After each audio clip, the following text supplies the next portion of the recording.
Doctor Joseph Murphy की beautiful book the power of subconscious mind, आपके अवचेतन मन की शक्ति, इसकी रीडिंग शुरू की है। और आज हमारा सेकंड चैप्टर है, आपका मस्तिष्क कैसे काम करता है। तो हमने अभी तक पढ़ा था कि हमारा मस्तिष्क जो है उसके अंदर दो टाइप की शक्तियां हैं, एक चेतन और एक अवचेतन। देखते हैं आगे वो क्या बताते हैं। आपका मस्तिष्क आपकी सबसे कीमती संपत्ति है। यह हमेशा आपके साथ है, लेकिन इसकी सबसे अद्भुत शक्तियां आपको तभी मिल पाएंगी जब आप इसका उपयोग करना सीख जाएंगे। जैसा हम देख चुके हैं, आपके मस्तिष्क के दो स्तर हैं, चेतन या तार्किक स्तर और अवचेतन या अतार्किक स्तर। तो तार्किक मतलब जो बहुत ज्यादा तर्क वितर्क करते हैं ना, आर्गुमेंटेटिव होता है हमारा कॉन्शियस माइंड। और जो अवचेतन मन होता है वो कोई आर्ग्यूमेंट्स नहीं करता है, वो केवल रिसीव करता है, उन चीजों को स्टोर करता है और रिसीव करके कि जो चीजें हमने बार बार बोली है, बार बार सुनी है, बार बार देखी है, तो वो एक स्टोरेज डिवाइस में इकट्ठा हो जाता है। दैट इज हमारा अतार्किक स्तर का अवचेतन मन। आप अपने चेतन मन से विचार करते हैं, आपके आदतन विचार आपके अवचेतन मन में उतर जाते हैं, जो आपके विचारों की प्रकृति के अनुरूप परिस्थितियां बनाते हैं। तो ये इसकी सबसे इंपॉर्टेंट लाइन है कि हमारे विचार कहाँ आते हैं। हमारे विचार आते हैं चेतन मन में, और चेतन मन से आपके विचार अवचेतन मन में जाते हैं। लेकिन कौन से? वही जो आप बार बार बोलते हैं, बार बार बोलते हैं, बार बार रिपीट करते हैं ना। जैसे कि अरे इसको तो कुछ समझ में नहीं आता है, अरे इसको से तो कुछ बोलना ही बेकार है, ये तो कुछ भी नहीं समझता है, अरे ये व्यक्ति तो ऐसे ही है, अरे ये तो ऐसे ही यूजलेस है, अरे ये काम तो मैं नहीं कर पाऊंगी, ये तो मेरे से नहीं होता, अरे मैं तो ऊपर बार बार आना जाना नहीं कर सकती। कितनी बार बोल रहे हैं हम, कितनी बार, जितनी बार हम उसको रिपीट करें तो ये विचार कहाँ आया? चेतन मन में। और जब हमने उसको बहुत बार रिपीट किया तो वो हमारे अवचेतन मन में उतर गया। अब अवचेतन मन में उतरने के बाद में वो पर्टिकुलर विचार अपनी प्रकृति के अनुसार वह परिस्थितियां निर्मित करता जाएगा, और वही परिस्थितियां हमको मिलती हैं।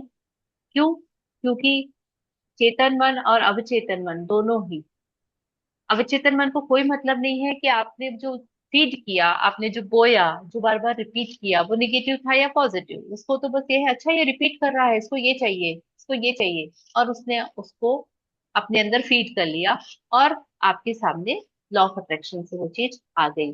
लेकिन चेतन मन, उसको अगर हम कंट्रोल कर लेते हैं तो हम अपने विचारों को कंट्रोल कर सकते हैं कि नहीं नहीं, ये तो गलत बात है, मैं तो निगेटिव नहीं बोलूंगी, मैं तो निगेटिव नहीं समझूंगी। तो ये चेतन मन है।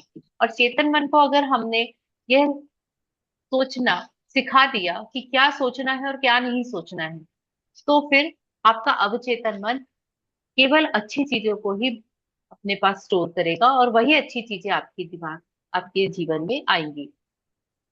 तो जो आपके विचारों प्रकृति के अनुसार परिस्थितियां बनाते हैं, आपका अवचेतन मन आपकी भावनाओं का स्थान है। तो आपकी फीलिंग्स कहाँ से आती है? अवचेतन मन से। इसलिए आपने देखा रोंडा बर्ड भी हमेशा ये बोलती है कि फील इट, अपनी फीलिंग्स पर ध्यान दो, कैसा भाव है अभी आपका, कैसा फील कर रहे हो आप। फीलिंग्स इतनी इंपॉर्टेंट है हमारी लाइफ में, और यह रचनात्मक होती है, बहुत क्रिएटिव होती है हमारी फीलिंग्स। और अगर आप उनको प्रॉपर तरीके से यूज करेंगे अपनी उस क्रिएटिविटी को, तो आप बहुत दूर बैठे इंसान को यहाँ बैठे बैठे अपनी वो ऊर्जा भेज सकते हैं। ये हमारे पास पावर्स हैं कि हम अगर अपने अवचेतन मन की भावनाओं को और उनमें जो हम विचार डाल रहे हैं, उन विचारों को उस डायरेक्शन दे, उस तरीके से उनको ट्रेंड करके डायरेक्शन देके और अगर यूज करें, तो वही ये शक्ति, जो रेकी शक्ति होती है, ये सारी शक्तियां हम सब इंसान के अंदर है। वो शक्तियां हमारे पाम में इनबिल्ट करके भगवान ने भेजी हुई हैं। हमको लगता है कि जिस जो करता है बस उसको आता है, नहीं, हम सबको आता है। हमको उसको यूज करना नहीं आता क्योंकि हमने उसको कभी विचार ही नहीं किया, कभी उसके बारे में सोचा ही। हम तो ये सोचते हैं अरे ये तो उनका काम है, ये तो वही कर सकते हैं। ये सब कर सकते हैं। हमको उससे अवेयरनेस नहीं है उस चीज को लेके। अगर आप अच्छा सोचते हैं तो आपको अच्छे परिणाम मिलेंगे, और अगर आप बुरा सोचते हैं तो आपको बुरे परिणाम मिलेंगे। आपका मस्तिष्क इसी तरह काम करता है। तो ये हमको हमारी सोच पर निर्भर करता है कि हमको कैसे परिणाम मिल रहे हैं। अगर आपको बहुत अच्छे परिणाम मिल रहे हैं तो कहीं ना कहीं आप एनालाइज करिए कि आप उन चीजों को लेके डाउट नहीं करते होंगे, चिंता नहीं होती होगी, आप डरते नहीं होंगे। तो आपको वो चीजें आगे भी वैसे ही मिलती है सुखद परिणाम के रूप में। और जिन चीजों को हम डर डर के करते, अरे बाप रे एग्जाम आ गया, अब तो बड़ा प्रेशर आ गया हमारे ऊपर, ये जो थॉट हमने डाले, वही थॉट्स हमारे जाके वहां पे बीज के रूप में अवचेतन मन में चले गए, और उसी की फसल उगी कि अरे एग्जाम आता है तो मेरे को तो फीवर आ जाता है, एग्जाम आता है तो मेरी तो नींद पूरी नहीं हो पाती, अरे मैं तो टेंशन में रहती हूँ। या मुझे अभी कहीं ट्रैवल में जाना है, मुझे ट्रैवल करने का तो बहुत शौक है, लेकिन मुझे एंजाइटी होती है, अरे मैं कहीं कुछ भूल ना जाऊं, अरे मैं कहीं मेरी यात्रा पता नहीं सुखद हो कि नहीं, ट्रेन मिल जाएगी कि नहीं, हम एयरपोर्ट समय पे पहुंचेंगे कि नहीं। तो हम जैसे जैसे बीज रोपण कर रहे हैं वही परिणाम हमको मिल रहे हैं, फिर हम बोलते हैं अरे मेरी तो फ्लाइट छूट गई, या मेरी ट्रेन बस छूट गई, या मैं वहां जाके और हड़बड़ी में मुझे सही समय पे कुली नहीं मिला, या जो भी चीजें, तो वो आपने जैसा जैसा सोचा था बस वही वही चीजें हमको मिली। याद रखने वाली सबसे महत्वपूर्ण बात यह है कि जब अवचेतन मन किसी विचार को स्वीकार कर लेता है तो वह इस पर काम करने लगता है। आश्चर्यजनक और सूक्ष्म सत्य यह है कि अवचेतन मन का नियम अच्छे तथा बुरे दोनों तरह के विचारों पर समान रूप से काम करता है। अगर इस नियम का नकारात्मक प्रयोग किया जाए तो हमको असफलता, कुंठा, दुख यही उत्पन्न होगा। दूसरी तरफ अगर आपकी आदतन सोच सद्भावनापूर्ण और सृजनात्मक होगी तो आपको आदर्श सेहत, सफलता और समृद्धि मिलेगी। तो हमको अपनी सोच पर कंट्रोल करने के लिए बोला है, आपके चेतन मन को आप क्या संदेश देना चाहते हैं ये आप डिसाइड करते हैं। और अगर आप ये डिसाइड कर लेते हैं कि मैं निगेटिव थॉट्स को अपने अवचेतन मन तक पहुंचने ही नहीं दूंगा, अगर परिस्थितिवश कुछ निगेटिविटी आई है मेरे दिमाग पे तो मैं उसको उसी समय कैंसिल करके और उसके ऑपोजिट वर्ड यानी कुछ पॉजिटिव वर्ड के साथ में रिप्लेस करके और अपने सबकॉन्शियस माइंड को वो संदेश पहुंचाऊंगा। तो ये हमारी चॉइस होती है। हम उसकी तरफ अवेयरनेस के साथ में हम उसको कभी सोचते नहीं है, इसीलिए सारा निगेटिव और पॉजिटिव सब हमारे अवचेतन मन में जा रहा होता है बिल्कुल फ्लो के साथ में। क्यों? क्योंकि जो जो हम रिपीटेशन कर रहे हैं वही रिपीटेशन हमारा सबकॉन्शियस माइंड एक्सेप्ट करता जा रहा है बिना ये सोचे, क्योंकि उसको गुड और बैड से कोई मतलब नहीं है, उसको राइट और रॉन्ग से कोई लेना देना नहीं है। उसका काम केवल क्या है कि अच्छा इसको ये चाहिए इसीलिए बार बार बोल रहा है, अच्छा अच्छा ये ऐसा बनना चाहता है इसीलिए बार बार वैसा बोल रहा है, अच्छा इसको चिंता दुख परेशानी बड़ी पसंद है इसलिए वो यही करता रहता है, इसको यही देने हैं। तो अगर आपको आदर्श सेहत चाहिए, अगर आपको आपकी लाइफ में समृद्धि चाहिए, सफलता चाहिए, तो आपको वैसी ही भावनाएं और विचार अपने बनाने पड़ेंगे, और इसको आपको क्रिएट करना पड़ेगा। और क्रिएटिविटी वाला फैक्टर इसमें बहुत इंपॉर्टेंट है। आप कैसे क्रिएट करते हैं? जब आप सही तरीके से सोचने और महसूस करने लगते हैं तो आपको मानसिक शांति और स्वस्थ शरीर हमेशा मिलते हैं। आपका आप मानसिक रूप से जिसे भी सच मानेंगे और जिसका दावा करेंगे, आपका अवचेतन मन उसे स्वीकार कर लेगा और उसे साकार कर देगा। आपको तो बस अपने अवचेतन मन से अपने विचारों को स्वीकार कर करवाना है। तो आपको स्वीकार करवाना कैसे होगा? रिपीट कर करके। और रिपीट आप किस चीज को करेंगे? जो चीजें आप अपनी लाइफ में चाहते हैं। हम क्यों रोज ड्रीम लिस्ट को सुबह और रात में पढ़ रहे हैं? हमको वो चाहिए अपने जीवन में। हम क्यों ग्रैटिट्यूड को इतना इंपॉर्टेंस दे रहे हैं? क्योंकि हमको अपने अंदर वही उतारना है। तो आपको जो चीज अपने अंदर उतारनी है आप उसी चीज को बहुत बार रिपीट करेंगे और वो चीज आपके लिए साकार हो जाएगी। क्योंकि आपका मानसिक रूप से उसी चीज को हम सच मानते हैं जो कि आपको बार बार रिपीट कर रहे होते हैं। तो आपको क्या करना है? अब आप आदेश देते हैं और आपका अवचेतन मन उस पर छोड़ी गई वैचारिक छाप को साकार करने के लिए पूरी निष्ठा से काम करता है। तो अवचेतन मन अतार्किक मन है, वो आपसे आर्गुमेंट्स नहीं करेगा। अरे तुम तो पहले ऐसा ऐसा बोल रहे थे, आप तो ऐसा बोलने लगे हो, तो करना क्या है बताओ। उसको ये मतलब नहीं है। वो कैलकुलेट कर लेगा कि आपने 5 बार क्या बोला था, अच्छा ये बोला था, और 25 टाइम्स क्या बोला था, अच्छा 25 टाइम्स ये बोला था। तो उसके दिमाग में ये आया कि इसको सबसे ज्यादा जरूरत इस चीज की है जो उसने 25 बार रिपीट की है। और 25 बार रिपीट करने वाली चीजों को वो जल्दी से साकार करने के लिए काम करना शुरू करेगा, और जो चीजें आपने 5 बार बोली थी वो आपको धीरे से आके आपकी लाइफ में और चली जाएंगी।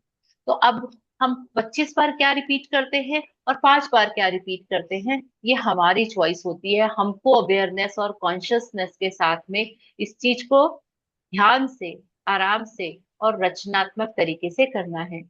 आपके विचार, सॉरी, आपके मस्तिष्क का नियम यह है, आपके अवचेतन मन की प्रतिक्रिया आपके चेतन मन में रखे गए विचार की प्रकृति से तय होती है। तो अब आप, हमको तो दो ही चीज समझ में आई कि भाई हमारा जो अवचेतन मन जो भी प्रतिक्रिया कर रहा है वह केवल किससे फीड किससे कर रहा है। जैसे हमारी धरती माँ को बीज कहाँ से मिलते हैं, अगर फसल के रूप में किसान जो बीज बोता है, अगर वो गेहूं के बीज बोते हैं तो गेहूं उगता है, चावल नहीं उगेगा। अगर आप आम का बीज बोते हैं तो आपको आम का पेड़ ही मिलेगा, उसमें से चीकू का पेड़ नहीं निकलेगा, चीकू के फल नहीं निकलेंगे। सेम वही चीज है कि आपके चेतन मन में आप जो विचार कर रहे हैं और वही विचार की प्रतिक्रिया आपका अवचेतन मन कर रहा है। तो हमको अपने चेतन मन, और वो चेतन मन हमारे बस में है।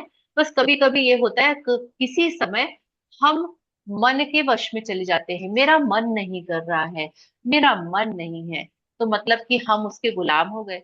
और अगर आप अपने चेतन मन को अपना गुलाम बना ले कि नहीं मुझे तो ये काम अभी करना है, मन सेकेंडरी है मेरे लिए, प्रायोरिटी बेसिस पे मैं अभी ये खत्म कर लूंगी तब वो काम कर पाऊंगी, तो मैं उस चीज को इम्पोर्टेंस दूंगी। तो ये आपकी अवेयरनेस पे डिपेंड करता है। मनोवैज्ञानिक और मनोविश्लेषक बताते हैं कि जब विचार आपके अवचेतन मन तक पहुंच जाते हैं तो मस्तिष्क की कोशिकाओं में उसकी छाप बन जाती है। जैसे ही आपका अवचेतन किसी विचार को स्वीकार कर लेता है, यह उसे साकार करने में तत्काल जुट जाता है। विचारों के साहचर्य से के अनुसार काम करके वह अपने लक्ष्य को साकार करने के लिए ज्ञान के हर उस हिस्से का इस्तेमाल करता है जो आपने जिंदगी भर इकट्ठा किए हैं। यह आपके भीतर की असीमित शक्ति, ऊर्जा और बुद्धि का इस्तेमाल करता है। तो आप ये दो तीन चीजें बहुत इंपॉर्टेंट है। जिंदगी भर जो हम इकट्ठा करते हैं, क्या इकट्ठा करते हैं, हमारे बिलीफ्स, हमारे बिलीफ हर चीज को लेके। अरे ये रिश्ते, सास बहू का रिश्ता तो हमेशा खट्टा ही होता है, वो कहीं ना कहीं सास कभी माँ नहीं बन सकती और बहू कभी बेटी नहीं बन सकती। ये बिलीफ सिस्टम कहाँ से आता है, ये आता है हमारी सोसाइटी में या हमारे, हो सकता है घर में। ये सारी चीजें जिस तरीके से बोली जाती हैं तो उसके हिसाब से हमारे दिमाग में बैठ गया है। तो हमारे जिंदगी भर हमने क्या इकट्ठा किया है उसके ऊपर डिपेंड करता है कि आपकी जो असीमित शक्ति और ऊर्जा और बुद्धि है वो वहां पर यूज हो रही है। तो हर चीज के लिए, ना ना केवल रिश्तों के लिए। अगर किसी ने अपने पेरेंट्स का या ग्रैंड पेरेंट्स का बहुत अच्छा नेचर देखा है कि बहुत मिलनसार है, सबसे मिलते हैं, हंसी खुशी बात करते हैं, विपरीत परिस्थितियों में भी वो बड़े आराम से स्मूथली अपना समय निकाल लेते हैं, आप देखिए ऑटोमेटिकली वो बच्चे वो देख देख के बड़े हुए हैं अगर, तो उनके अंदर वो गुण आ जाते हैं। फिर हम बोलते हैं वो डीएनए से आया है। एक्चुअली वो उनके ऑब्जर्वेशन से आया है, जो उन्होंने पूरे समय माहौल देखा अपने आसपास, उनकी आंखों ने जो ग्रहण किया, अपने दिमाग में जो विचार उनके उत्पन्न हुए वो स्टोर होते जा रहे थे अवचेतन मन में। तो बहुत इंपॉर्टेंट है हमारे वह सारे बिलीफ्स। अगर वो रॉन्ग बिलीफ्स हैं हमको उन पर तुरंत काम करना शुरू कर देना चाहिए। अगर वो राइट बिलीफ्स हैं तो हमको उनको इतना रिपीट करना चाहिए, इतना रिपीट करना चाहिए कि हमारी पूरी शक्ति, ऊर्जा और बुद्धि केवल उसी के लिए लग जाए और हमको वैसे ही परिणाम मिलेंगे। तो अच्छा या बुरा, बस यह डिसीजन हमारा होता है हमेशा। यह आपके भीतर की असीमित शक्ति, ऊर्जा और बुद्धि का इस्तेमाल करता है। परिणाम के लिए यह प्रकृति के सभी नियमों का इस्तेमाल करता है। कई बार यह आपकी मुश्किलों का समाधान तत्काल खोज लेता है, जबकि कई बार कई दिनों, सप्ताहों तथा इससे भी ज्यादा समय लग जाता है। तो इसके तरीके अबूझ हैं। तो कई बार ऐसा होता है कि कोई भी कोई प्रॉब्लम का सोल्यूशन आपको बहुत फटाफट क्लिक हो जाता है। वो क्लिक कहाँ से होता है? वो हमारे सबकॉन्शियस माइंड में बैठा होता है किसी पुरानी मेमोरी के रूप में। कभी किसी समय ऐसा हुआ था, जैसे किचन में किसी बॉटल का ढक्कन बहुत टाइट लग गया। अब हम उसको हर तरीके से प्रयास कर चुके हैं, हमको समझ में नहीं आ रहा है कि इसको कैसे ओपन करें। ये बहुत छोटा सा एग्जाम्पल है। तो हम क्या करते हैं, हमारे अगर दिमाग में ये बैठा हुआ है कि अरे कभी एक बार ऐसा हुआ था और हमने कहीं या तो रील्स में या अपने यूट्यूब में देखा था, या हमारे किसी समय में मम्मी ने या हमारी दादी ने, हमारे परिवार के किसी सदस्य ने उसमें कपड़ा लिया था, ढक्कन के ऊपर रखा था और उसको उस डायरेक्शन में घुमाया था, तो उससे वो जल्दी से क्लिक हो।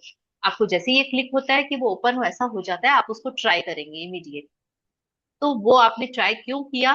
क्योंकि आपके अंदर वो चीज बैठी हुई थी और वो इमीडिएट क्लिक हो गई। लेकिन कभी कभी कोई परिस्थिति ऐसी आती है जब आपको कोई आपका ओल्ड बिलीफ उससे रिलेटेड होता नहीं है और आपको इमीडिएट क्लिक ही नहीं करता कि इस परिस्थिति से मैं कैसे ओवरकम करूं। तो उसमें आपको बहुत ज्यादा समय लग जाता है। क्यों? क्योंकि आपका अवचेतन मन उसके पीछे काम करना शुरू कर देता है कि इसको और कैसे किया जा सकता है, कुछ पड़ा हुआ है कि अंदर डेटा, इसको और कैसे किया जा सकता है। नहीं मिलता, तो फिर हम आस पास के लोगों से और डिफरेंट तरीकों से अपनी उन प्रॉब्लम्स का सॉल्यूशन लेने के लिए कोशिश करते हैं। तो आज बहुत सुंदर इन्होंने दो तीन चीजें बताई हैं कि आपके अंदर आपके जो ओल्ड बिलीफ्स हैं, उन बिलीफ्स के बारे में आपको आज समझ में आता है कि ये बिलीफ मेरे काम के हैं, तो उसको अपने पास रखिए और उनको बहुत रिपीट भी करिए कि अरे ये बहुत अच्छे बिलीफ्स हैं। आपके जो ओल्ड बिलीफ्स हैं जो कि आपके कोई काम के नहीं है, आपको कहीं ना कहीं निगेटिविटी ही देते हैं और निगेटिव परिस्थितियां ही निर्मित करते हैं। आप उन ओल्ड बिलीफ्स को अपनी लाइफ से हटा दीजिए। उन बिलीफ्स को, किसी को छिपकली से डर लगता है, ये उसका बिलीफ है। छिपकली ने आज तक किसी के ऊपर हमला नहीं किया, और खासकर अगर मुझे डर लगता है तो मेरे ऊपर तो आके, ऐसा नहीं है कि मैं बैठी और छिपकली आके मेरे पास बैठ जाएगी, पॉसिबल ही नहीं है। लेकिन मेरा बिलीफ है कि अरे छिपकली दिख गई, मुझे डर लग रहा है, छिपकली को यहाँ से भगाओ। तो ये सारे हमारे अंदर की चीजें हैं जो कि स्टोर की हुई हैं। हो सकता है मैं छोटी थी और मुझे कभी छिपकली मेरे पास में आई हो और या मेरे को डराया गया, वो देखो वो छिपकली है, जल्दी से खाना खा लो नहीं तो आ जाएगी, तो शायद ये बिलीफ बैठा है, इसके कारण ये चीजें हो रही हैं। तो हम आगे कल पढ़ेंगे चेतन और अवचेतन मन में भिन्नताएं। Thank you so much for learning. Thank you, thank you. I hope कि दिस विल हेल्प यू।